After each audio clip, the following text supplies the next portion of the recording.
오늘 본문 말씀은 초대교회의 모습을 우리들에게 상징적으로 보여주고 있습니다. 오늘 초대교회가 보여주고 있는 교회의 모습이 사도행전 2장 42절 이하에도 나와 있습니다. 그곳에 기록되어 있는 말씀이 이렇게 적혀 있습니다. 믿는 사람이 다 함께 있어 모든 물건을 서로 통용하고 또 재산과 소유를 팔아 각 사람의 필요를 따라 나누어 주고. 오늘 본문에 나와 있는 말씀과 표현만 다를 뿐이지 내용은 동일합니다. 교회가 무엇을 했는가? 교회는 나누어 주는 일을 했습니다. 신학자 폴 틸리는 교회에 대해서 이런 말을 합니다. 교회는 세상 속에 서 있으나 세상에 속해 있지 않은 공동체이다. 이것이 교회의 모습입니다. 이것이 교회의 이중적인 정체성입니다. 하나는 하늘에 속해 있는 공동체라고 하는 정체성을 가지고 있습니다. 위로 하나님을 경외하고 하나님을 예배하는 곳이 교회입니다. 그러나 동시에 교회는 세상 속에 있으면서 세상에 속하지 않은 공동체로서 세상에 빛을 비추고 세상에 기쁨을 전하고 복음을 전하는 하늘에 속해 있고 동시에 세상에 속해 있는 이중적인 정체성을 가지고 있는 것입니다. 사도행전의 주제는 크게 두 가지로 우리가 규정지을 수 있습니다. 첫째는 예수님께서 우리들에게 선포하신 복음, 구원의 좋은 소식, good news, 예수 그리스도 안에 구원이 허락됐다라고 하는 주님의 복음이고, 사도행전의 두 번째 주제는 교회입니다.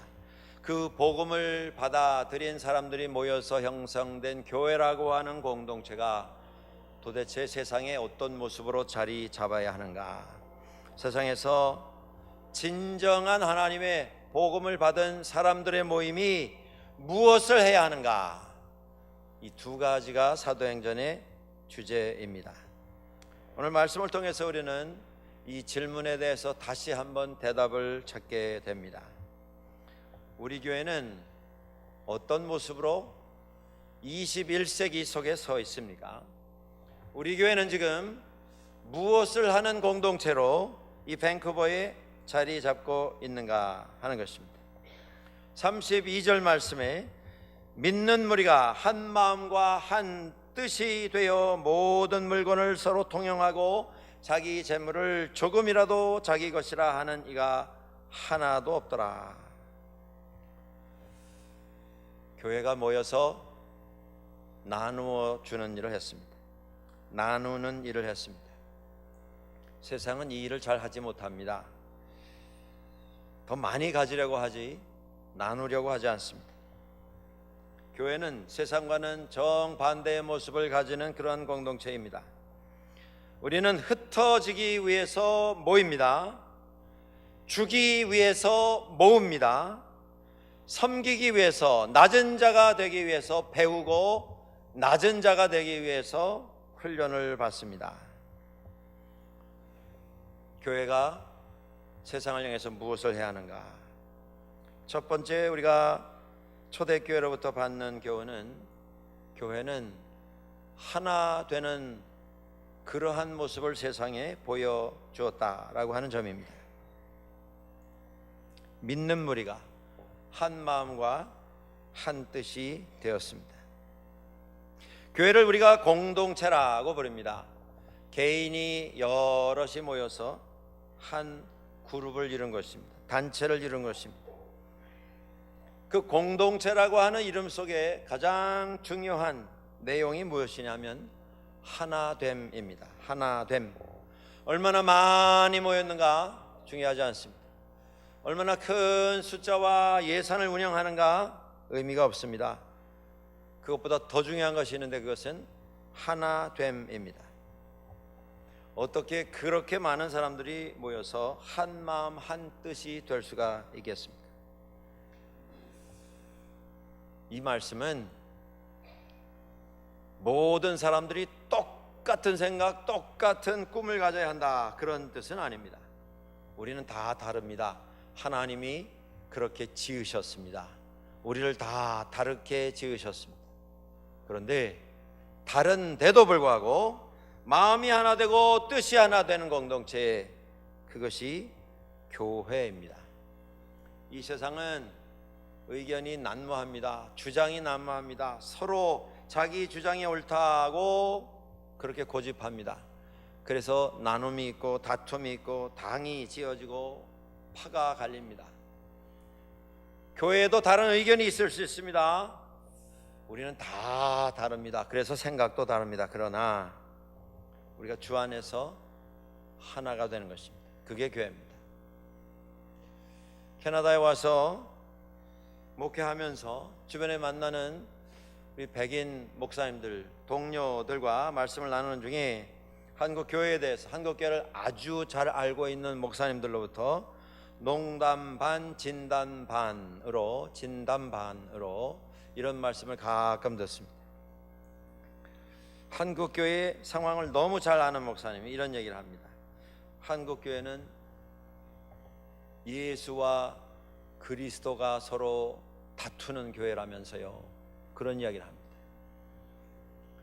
여러분들, 우리가 장로교회라고 하는 신앙적인 어떤 배경을 가지고 있습니다.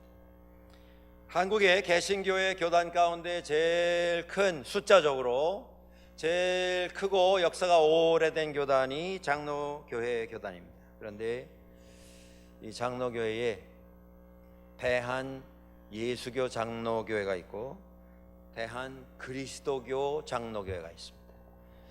그래서 서양 목사님들이 진담반, 농담반으로 그런 얘기를 하는 겁니다. 한국 교회는 예수와 그리스도가 서로 경쟁하고 다툰다면서요. 저는 대한예수교 장로의 통합측이라고 하는 교단에서 자랐습니다.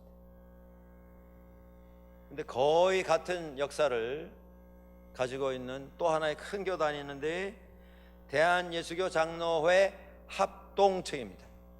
통합, 합동, 뭐가 다릅니까? 뒤집어 놓으면 똑같습니다. 그런데 서로 정통성을 주장합니다. 우리는 진리, 보수, 정통이고 당신들은 좀 문제가 있다. 통합만 있고 합동만 있습니까? 정통, 진리, 합신, 협신, 예장, 지장, 고신, 대신. 그나마 이 몇 가지 장로교회 교단은 그래도 좀 알려진 교단을 제가 언급을 한 것입니다. 전국의 교회가 20개, 30개 있으면서 교단이 형성된 그런 교단까지 다 합치면 한국 땅의 장로 교단으로 지금 알려진 교단이 100개가 넘습니다. 왜 이런 일들이 생기는 것입니까? 서로 주장이 다를 수 있습니다. 다 나름대로 교단이 탄생되었던 배경을 가지고 있고 이유가 있을 것입니다. 우리는 이런 정당성, 이런 당위성 때문에 교단을 형성했습니다, 다 주장을 할 것입니다. 하나 되지 못하는 데는 문제가 있습니다. 그것은 진정한 의미의 누구 때문에 교회가 형성이 되고 누구를 위해서 교회가 존재하는가에 대해서 순종하지 못하기 때문에 이런 분파가 형성되는 것, 그게 사실입니다. 초대교회가 하나가 되었습니다. 다 다른 사람, 그야말로 하늘과 땅 사이의 배경을 가지고 있는 사람, 다양한 사람들이 모였습니다. 그러나 마음이 하나 되고 뜻이 하나 되었습니다. 왜 그렇게 될 수 있었습니까? 예수 그리스도 때문에 하나가 될 수 있었습니다. 예수 그리스도만을 위해서 하나가 될 수 있었습니다. 예수 그리스도만 통하여서 하나가 되었습니다. 예수 그리스도의 성령 안에서 하나가 되었습니다. 예수 그리스도 이외에는 다른 어떤 것도 더 큰 의미, 더 큰 진리를 가져다 줄 다른 이름이 없다고 하는 것을 알기 때문에 다르지만 그리스도 안에서 하나가 될 수 있었습니다. 공동체에 있어서 가장 큰 축복은 하나됨입니다. 사랑하는 여러분들, 하나 되기 위해서 예수 그리스도의 영이, 성령이 교회를 주장하도록 해야 합니다. 하나 되기 위해서 예수 그리스도의 의가 교회를 다스리도록 해야 합니다. 사람의 의, 사람의 의견, 주장, 사람의 아집과 고집이 자리 잡는 순간부터 공동체는 와해되기 시작합니다. 그리고 사람의 뜻이 살아 숨쉬기 시작하면 교회는 그냥 하나님 이름 핑계로 모인 종교에 대한 관심을 가진 사람들의 집합이 되어버리고 맙니다. 다른 것이 있다면 예수 그리스도라고 하는 이름이 언급이 되고 하나님이라고 하는 이름이 거론이 된다고 하는 것, 그것만 다르지 시장 바닥에서 살아남기 위해서 부딪히고 싸우고 경쟁하는 그것과 다른 것은 아무것도 없게 되는 것입니다. 교회는 하나가 되어야 합니다. 여러분들 기억하십시오. 나를 위해서가 아니라, 그 어떤 분을 위해서가 아니라 그리스도를 위하여 하나가 되는 교회, 그 하나됨을 세상에 우리가 나누어 줄 수 있어야 합니다. 하나 되었던, 뜻과 마음이 하나 되었던 교회가 이루었던 두 번째 나누어 준 선물이 있습니다. 그것은 자기가 가지고 있었던 재물을 나누었습니다. 재산을 나누었습니다. 자기가 가지고 있던 소유를 나누었습니다. 나눔은 자기 것을 포기할 때 가능해집니다. 자기 것을 내려놓을 수 있을 때에만 가능해집니다. 34절에 이런 말씀이 나옵니다. 그 중에 가난한 사람이 없으니. 여러분, 이 가난이라고 하는 문제는 인간 역사에 있어서 역사가 가장 오래된 문제입니다. 가장 심각한 문제입니다. 어려운 문제입니다. 영이 하나 되었습니다. 마음이 하나 되었습니다. 뜻이 하나 되었던 초대교회는 물질을 나누어 주는 공동체로 한 걸음 더 나갈 수 있었습니다. 우리의 신앙이 우리의 실생활을 변화시키지 못한다라고 하면 우리의 신앙은 그저 영적인 경험, 영적인 체험, 정신적으로 심리적으로 특별한 체험을 가지고 있는 사람들의 모임, 이것으로 끝이 나버리게 될 것입니다. 신앙이 우리 실생활에 영향을 미치고 실생활에 어떤 변화를 만들기를 원한다면 우리 가운데 고쳐야 할 것이, 가장 근본적으로 고쳐야 할 것이 하나 있습니다. 그게 뭐냐면 우리가 가지고 있는 물질에 대한 근본 이해, 근본 개념이 바뀌어야만 합니다. 이 물질관이 바뀌지 않으면 우리 삶은 변할 수 없습니다. 여러분, 물질이 뭐가 중요한가? 나는 물질에서 자유함을 얻은 사람이다, 그렇게 이야기하실 수 있을지 모르겠으나 우리 인간은 물질을 필요로 하는 존재입니다. 내가 인정을 하든 안 하든 그 물질에 의해서 우리의 삶이 좌로 우로 흔들리게 된다는 말씀입니다. 이 물질에 대한 이해가 달라져야 됩니다. 물질에 대한 이해가 달라지려면 생명의 근원에 대한 이해가 먼저 달라져야 합니다. 무슨 이야기입니까? 곧 생명의 근원은 하나님이시라. 이 믿음의 고백이 확실해져야 된다, 이 말씀입니다. 이 세상 모든 만물의 근원이 하나님이시라. 이 깨달음이 우리에게 있어야 합니다. 물질의 근원 역시 하나님께로부터 시작이 됐다고 하는 것, 그 깨달음을 가지지 못하고는 물질에 대한 이해를 고칠 수가 없습니다. 초대교회에 자신의 물질을 나누는, 소유를 나누는 이러한 모습이 현실이 되었습니다. 21세기에 살아가고 있는 우리들이 질문할 수 있습니다. 과연 우리가 살고 있는 이 세상에 이러한 모습이 가능한 것인가? 누구도 자기의 것을 자기의 것이라 주장하지 않고 자기의 것을 내놓고 필요를 따라 나누어 쓸 수 있도록 하는 이것이 가능한 것인가? 기독교 역사가 이제 2000년이 되어 갑니다. 그 긴 세월 동안 이러한 초대교회의 현실을 당대의 현실로 실현하기 위해서 많은 수고와 시도들이 있어 왔습니다. 수많은 공동체들이 등장을 하고 장소를 정하고 규칙을 정해서 함께 모여서 함께 일하고 함께 수확을 해서 거둔 것을 함께 나누어 쓰고 필요를 서로를 돌보면서 충족해 주는 이러한 운동이 여기저기서 있어 왔습니다. 장소를 정해서 거기 모여서 그러한 생활을 철저하게 지켜나갔던 사람들도 있습니다. 극단의 금욕과 철저한 가난과 청빈을 삶의 기준으로 삼고 살아갔던 사람들도 있었습니다. 중세에 수없이 많은 수도회, 수도원들이 탄생을 했습니다. 사람들이 모여서 공동체 생활을 하면서 이 초대교회의 모습을 재현하려고 했습니다. 그러나 2000년이 지난 오늘 그 수많은 공동체 가운데 아직도 존재하고 있는 공동체는 몇 개 되지 않습니다. 교회만 이 일에 관심을 가진 게 아닙니다. 정치적으로도 사상적으로도 이념적으로도 이러한 천국이 이 땅에 임한 것 같은 모든 것을 함께 아무 부담 없이 나누어 쓸 수 있는 이런 사회를 이루기 위해서 여러 가지 이론과 주장이 등장을 했었습니다. 공산주의가 그것을 실현하는가 했는데 비참하게 실패를 했습니다.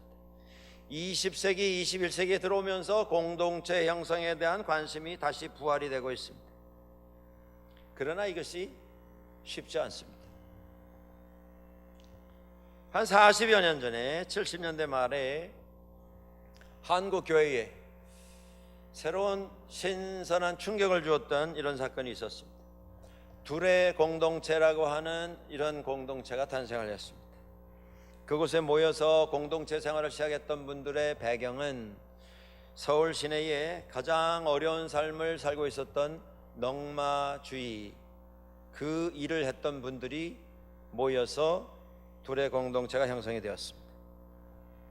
청계천 뚝방마을에 서울 시내 모든 오수가 다 모여서 흘러내려가는 그야말로 오염 중에 오염수인 중량천 개천 뚝방에 그 뚝에 굴을 파고 거적대기를 덮어서 공간을 마련하고 거기서 근근히 살아가던 수없이 많은 사람들이 있었습니다.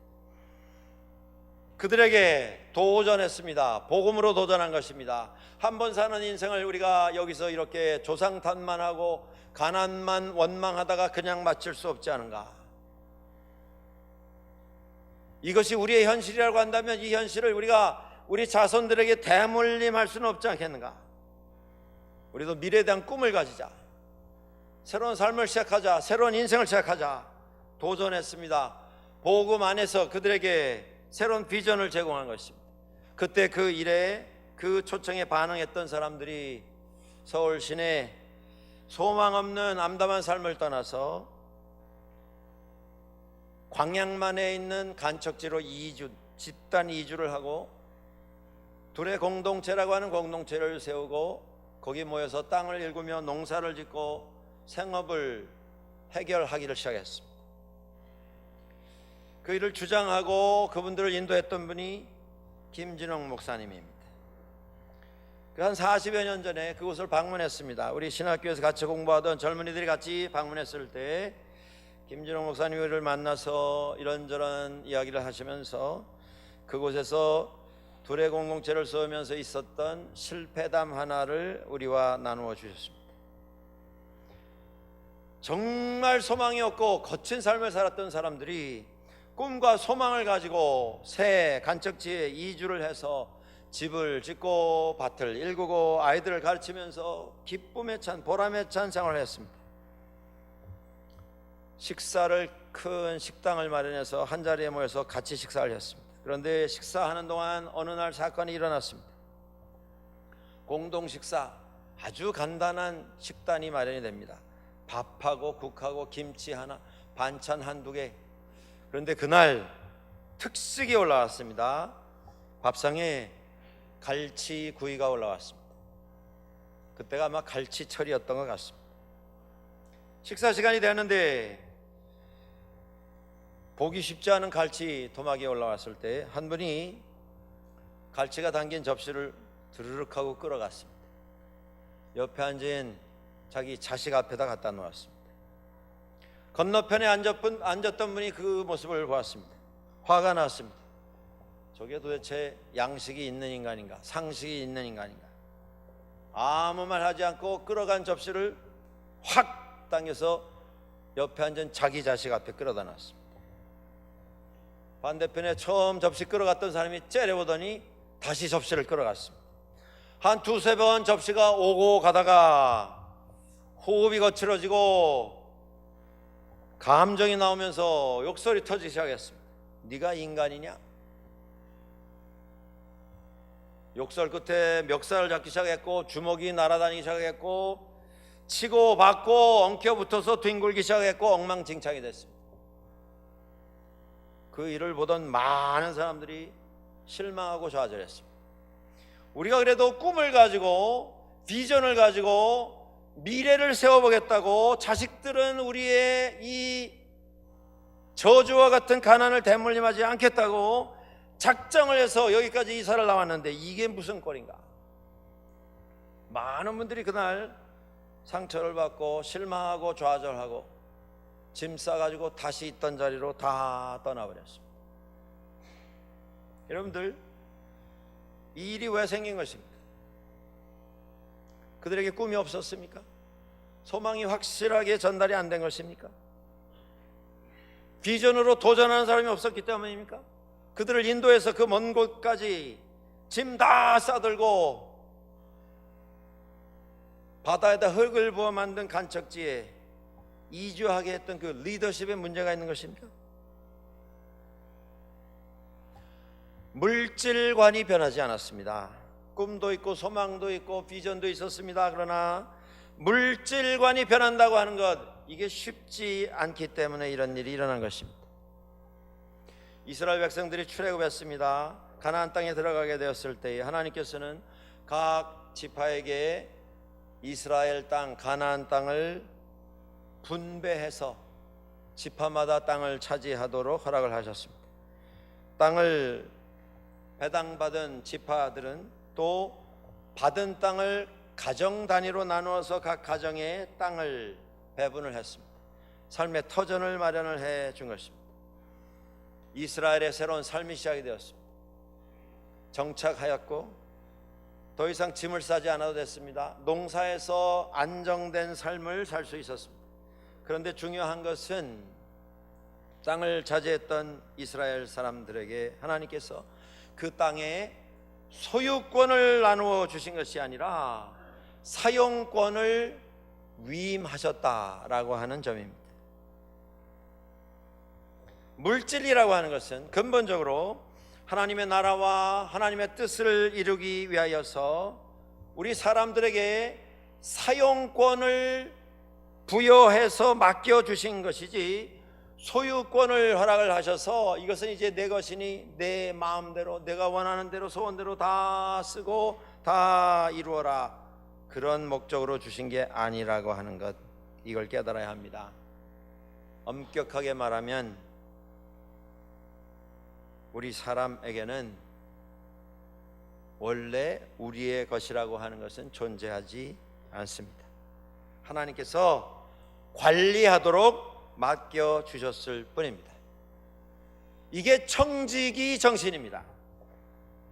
청지기라고 하는 사람은 어떤 사람입니까? 우리 한국말로 하면 집사입니다. 집사장입니다. 집안의 모든 대소사를 다 책임지고 돌보고 가꾸고 계획을 세우고 처리하는 책임을 맡은 사람입니다. 그는 집의 소유주가 아닙니다.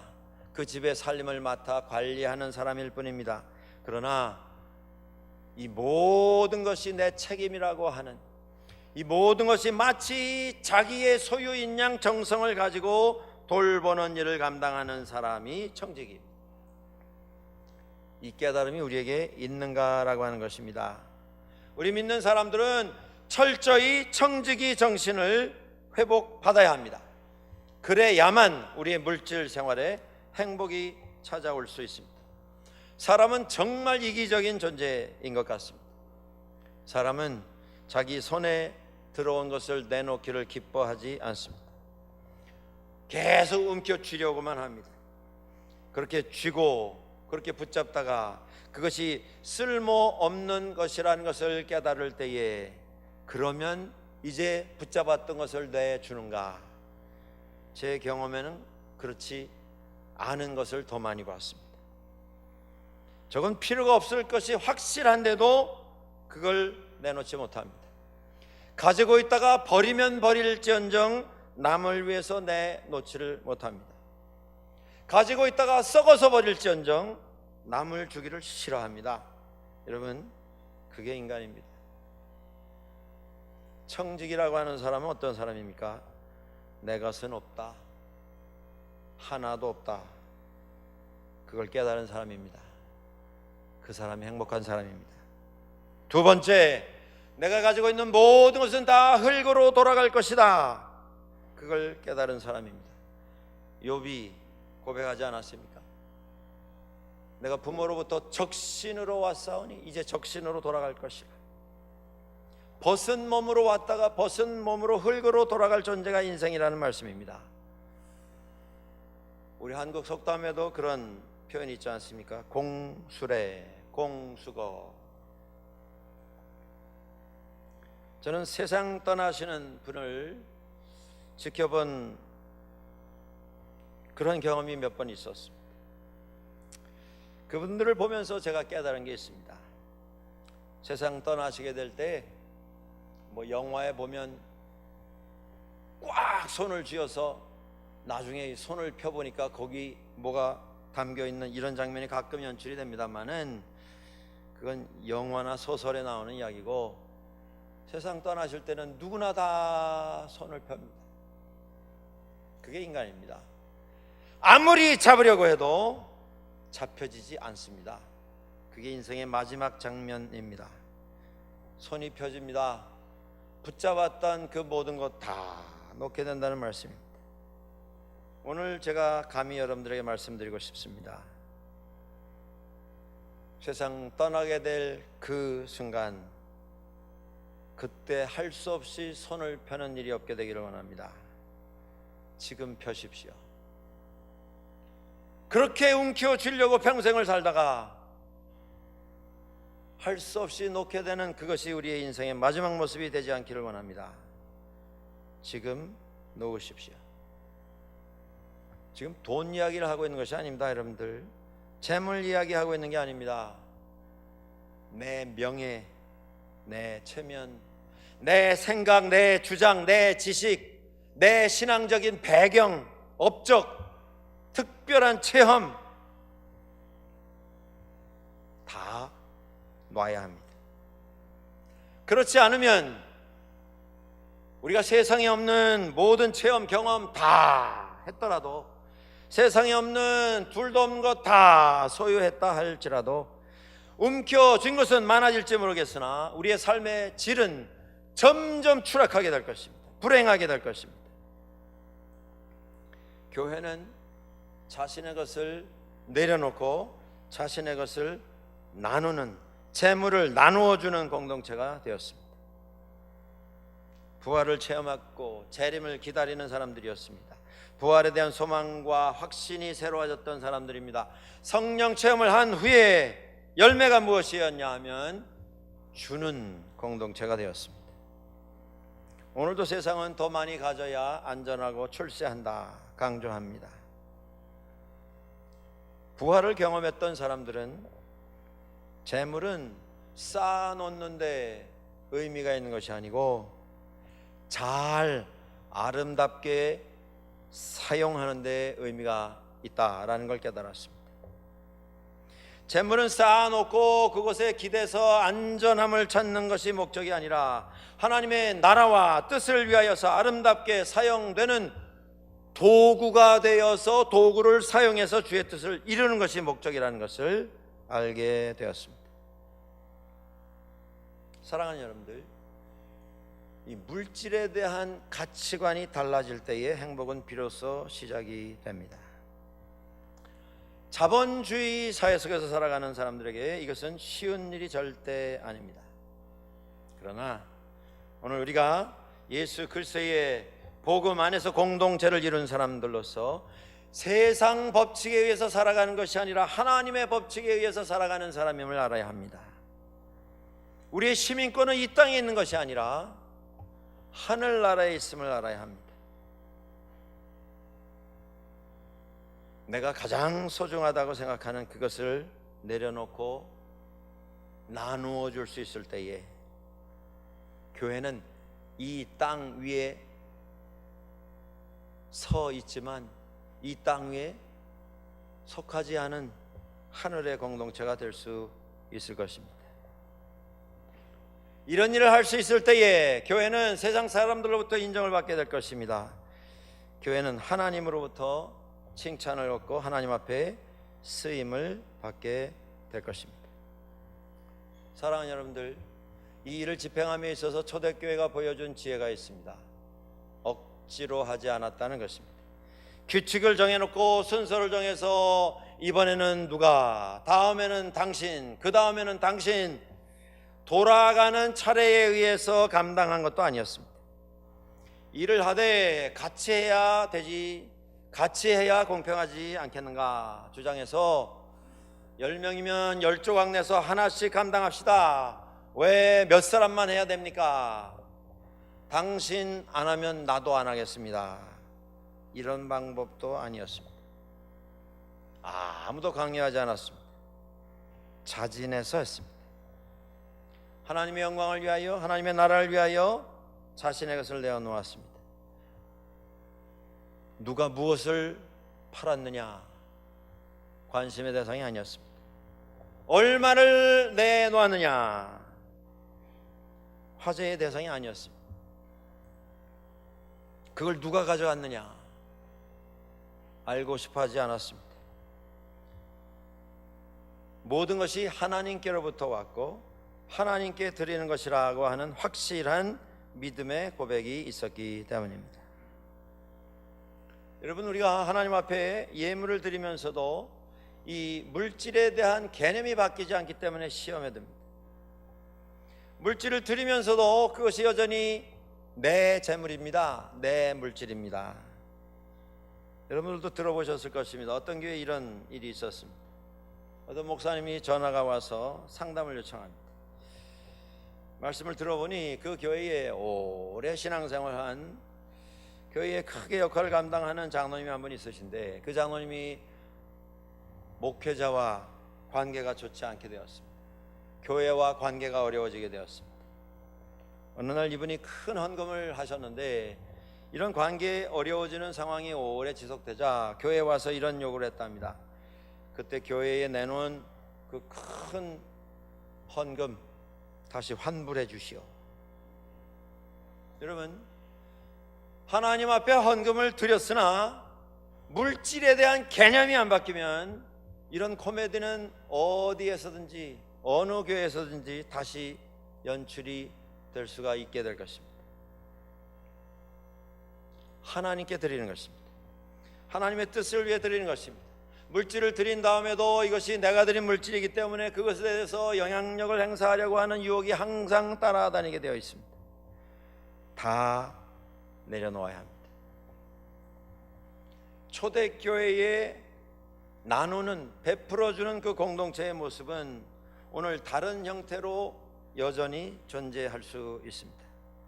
내가 일할 수 있습니다. 내가 집을 가지고 있고 밭을 가지고 있고 전답을 소유할 수 있습니다. 그러나 그 모든 것을 가지고 관리하는 책임을 통해서 그 재산이나 물질을 나를 위해서 사용하는 것이 아니라 하나님의 나라를 위하여, 뜻을 위하여, 주님의 계획을 위하여 사용되는 도구로 하나님께 드립니다 라고 하는 이런 생각과 정신을 가지고 우리가 물질을 관리하고 사용할 수 있다면 초대교회의 정신은 오늘도 다시 승계될 수 있게 되는 것입니다.